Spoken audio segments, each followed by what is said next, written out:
special family. Welcome back to another video. If you're new here, hi, I'm Autism Mom, and on this channel, we talk about autism and everything in between.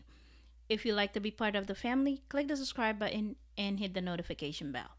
So today's video, maybe you can remember if you listen to my podcast, I've done a podcast recording on this video. And the video is titled 4-year-old boy with autism burned to death in bathtub by mom. I tried to do a YouTube video on it so you can have the visuals, but they kept hitting me with copyright strikes. So I did the way I do my podcast video type thing. So I did a YouTube podcast video where you don't get the whole thing, you only get some, and then you have to go back to the podcast to listen to the rest. But I wanted to give you visuals so you can put a face and a name to this situation, because when it comes to autism, I do not play. Like, I want us as a family, a special family, to be aware of certain things and see things that happen and can happen with our special kids. So in this case, this little boy on the screen, his name is Amelia Di Stasio. So criminal charges have been filed against his mother for the death of this 4-year-old boy. He was her only child and he had autism. The mom was 23-year-old and her name was Amelia Di Stasio. She faces charges of first-degree murder, intentional homicide, in the death of her son Antonio. And this happened September 28 in Milwaukee. So according to the complaint, around 7:30 in the morning on September 28, the Milwaukee Fire Department was called to go to her address because the smoke detector kept going off and nobody was turning it off. So the neighbors called and complained. And smoke was seen coming out of the house. So when the firefighters forced their way into the house, they saw that the smoke was coming from the stove and a pile of clothing in the bathroom that was smoking. It looked like it was set on fire. That's when the firefighters found this boy. So let's take a look at this video a little bit so we can have a idea of what we're looking at. This 4-year-old boy was burned to death in a fire his mother set intentionally, cops say. I'm still trying to figure out why. Balloons, candles, and bears were on display as part of a vigil for the toddler with autism, as family, friends, and neighbors make sense of the horrific tragedy. The little boy kept saying, please, mommy, no. And he said again, I opened up my door, I went back her door, I said, he said again, I'm gonna call 911, but I never hurt the baby no more. Police say the child's... Okay, so I don't know why you didn't call 911, but yeah, I mean, how was she supposed to know? So I can't really say that. So the investigator spoke to a witness who lived nearby in the apartment building, and she said that Amelia and her son Antonio moved in 2 months prior. So they've been living there for 2 months. She wasn't friendly and she kept to herself. She said the day before the boy died, she heard him say, please, mommy. So I guess that's the lady that heard him say, please, mommy, no, stop. I won't do it again. She said she heard Amelia yell, shut up. On the morning Antonio died, she said she heard a banging noise coming from Amelia's apartment. And then she didn't hear anything else. So let's go back into it. His mother, Amelia Di Stasio, set little Antonio on fire in the bathroom. She's now charged with homicide.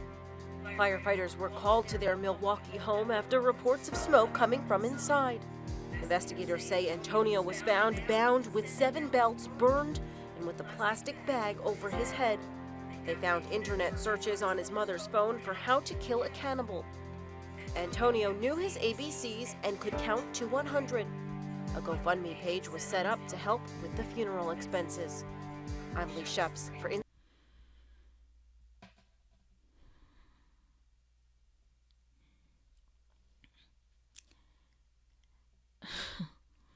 A second witness also told investigators that they saw a woman jump over the window of the apartment building on that same day. And she said the woman looked frazzled. Amelia was arrested later that day and she was spotted walking along the highway. And in her purse, investigators found a handwritten note with a woman's name and telephone number. But when they called the number, turned out to be a pastor and his wife. And they said they met Amelia on the road and asked her, and she was crying, and they asked her what was wrong. And she said she did something bad, and he said he's a pastor, so if she needs to talk, she could talk to him. I'm reading my notes. And the man said his wife was a Christian and she may be able to talk to her too, so she offered her the name and number on the note. This lady tied her son up with belts, burnt him because she thought he was a cannibal. She went online, did Google searches on how to kill a cannibal. And guess what? She was mentally ill. She was mentally ill.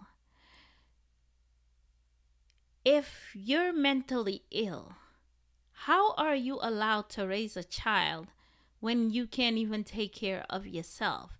That's the part I don't get. I'm not saying there's anything wrong with mentally ill people. I'm saying you need help, get help. Because mentally ill parents put their kids through a lot. The kids carry the burden as if it was their fault that their parents are different. They lack social skills. They don't like to interact with others. A lot of things go. And to top it off, her family knew she was mentally ill. Because on one of the news websites, I saw the video where the dad said they knew something was wrong with her, but they just let her be. So basically, you knew something was wrong with her and you just left her with a special need child. I've worked in hospitals. I've seen mentally ill patients. When they take their medicine or when they're having a breakdown, they're not themselves. They don't know what's going on. And imagine having a special need child to take care of that need extra warmth, extra love, extra attention, extra help. Sometimes the medicines have them so stringed out they don't know left from right. Like, how? How is it okay for someone like that to be able to raise a child, let alone a child with special need? Like, why didn't the family step in? If y'all know she was mentally ill, I'm just saying, why not help her out with the kid and help her out to get the help she needs? And I get it. Maybe she didn't want to take the help or she didn't want to believe she was mentally ill. But at least step in for the safety of the child. Like, how was she able to raise this child without any intervening from anywhere? That's the part I don't get. Because at first I thought nobody knew she had mental illness, but the family knew. Okay, the complaint indicates that Amelia Di Stasio phone refill searches for how to kill a cannibal, and then she was on a message board dedicated to an online game called Horror Survival Game, in which players fight cannibals. What in the world? And in that board, they show details of ways to kill cannibals within the game. And the first way was to kill them with fire. Additionally, it discussed how in the game cannibals like to play with, like to bathe in oil. So she just, man. I go into more details about this story in my podcast, but I just wanted to give you the surface so you have a idea of who this lady is and how this happened. But the main thing is she was mentally ill, and in her mind, her child was a cannibal, and she was allowed to raise a child, let alone a special need child that needs extra care and extra attention, and she thought he was a cannibal, and the way to kill a cannibal, according to her research, was to burn them or bring them in oil.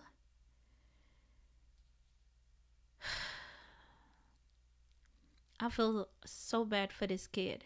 He was killed in the worst way possible.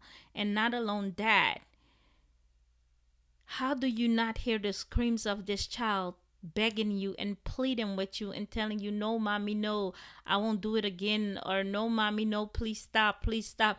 Nothing pulled on you and nothing tugged on her because she wasn't herself. Mentally, she wasn't herself. So she probably didn't even know what she was doing. I'm not making excuses for her, but mentally ill is mentally ill. And she probably didn't even know what she was doing. How was the family okay with her raising this child while she was mentally ill? That's the part that bothers me. But I am really looking forward to hear your take on it.